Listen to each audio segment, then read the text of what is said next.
الهاكر العربي الجزائري حمزة بن دلاج اللي قهر الصهاينة وخدم البنوك ديالهم اموال طائلة وتبرع بها لاخواننا في فلسطين. الهاكر اللي حمق الاف بي اي وتصنف ما بين اخطر 10 الهاكر في العالم، ولكن بسبب واحد الغلطة صغيرة غيديرها غيفضح راسو وغيشدوه.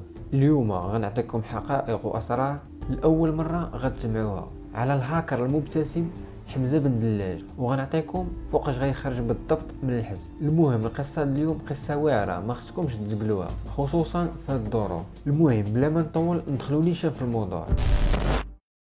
تزاد حمزة بن دلاج في الجزائر سنة 1988 وبالضبط في مدينة تيزي وزو.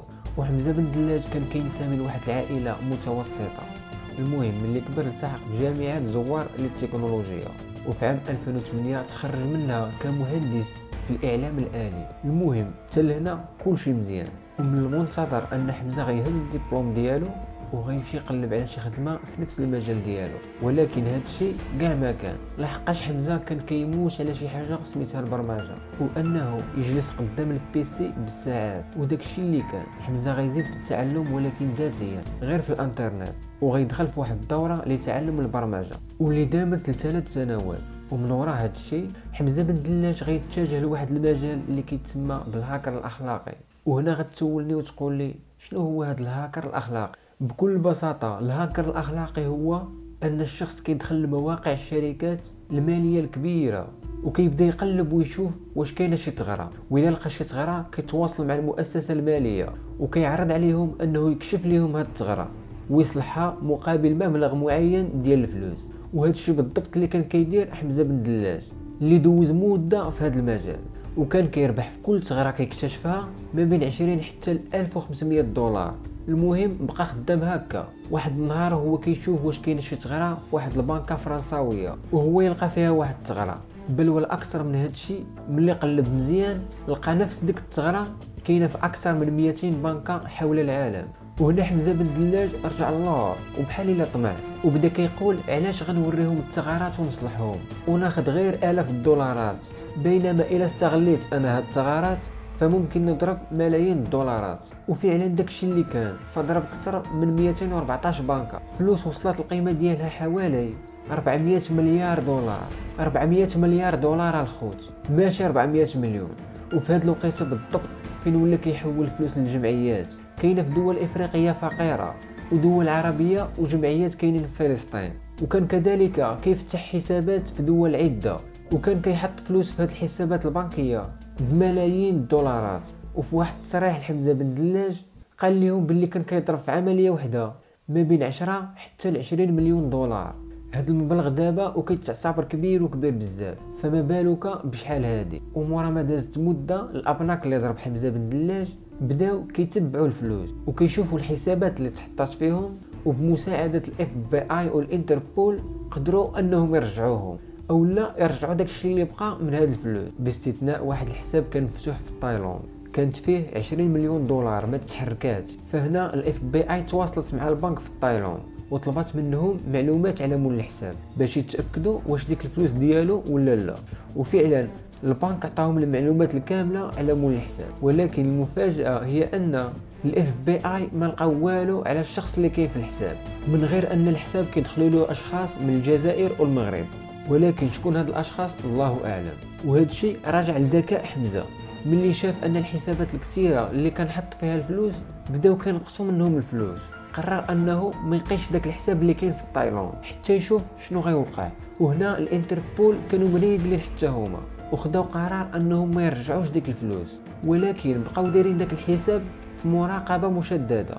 ومن فوق هذا الشيء بمساعده البنك التايلاندي داروا منبهات تلقائيه باش غير الا تقاس الحساب ولا تجبد منه شي درهم غيجيهم اشعار مباشره على منين جبدت الفلوس.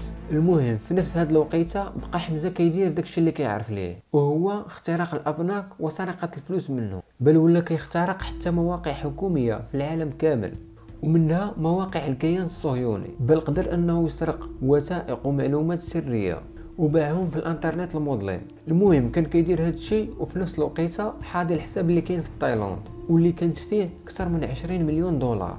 حاضي واش غتوقع فيه شي حاجه. المهم بقات القضيه هكاك حتى وصلنا ل 2013، وهنا قرر حمزه بن دلاج انه يسافر مع العائله ديالو ويدوزوا عطله في تايلاند. المهم شدوا الطياره وجابوها في مطار بانكوك الدولي. وهنا حمزه بن دلاج غيدير اكبر غلط دارو في حياته، وهو انه مباشره ملي وصل للمطار جبد البطاقه البنكيه ديال الحساب اللي كان فاتح في تايلاند، مشى لواحد الكيشي كاين تماك في المطار وجبد شويه ديال الفلوس من داك الحساب البنكي اللي كما قلنا كانت فيه اكثر من 20 مليون دولار، وهذه اكثر من 3 سنين ما تتقاش. المهم حمزه جبد غير شويه ديال الفلوس باش يشوف واش الحساب باقي خدام، واش باقا فيه الفلوس، وفعلا خرجات له الفلوس. الا انه كان هذا اكبر خطا منه، لحقاش الانتربول كما قلنا لكم قبيله كانوا حساسين على هذا الحساب البنكي وكيتسناو غير شي غلطه من عند حمزه اللي فعلا تصيب، لحقاش مجرد ما جبد الفلوس طلع انذار عند الانتربول، وبما انه كاين في المطار يعني دايرين به الكاميرات من كل جهه، فقدروا بسهوله ياخذوا صوره لحمزه بن دلاج.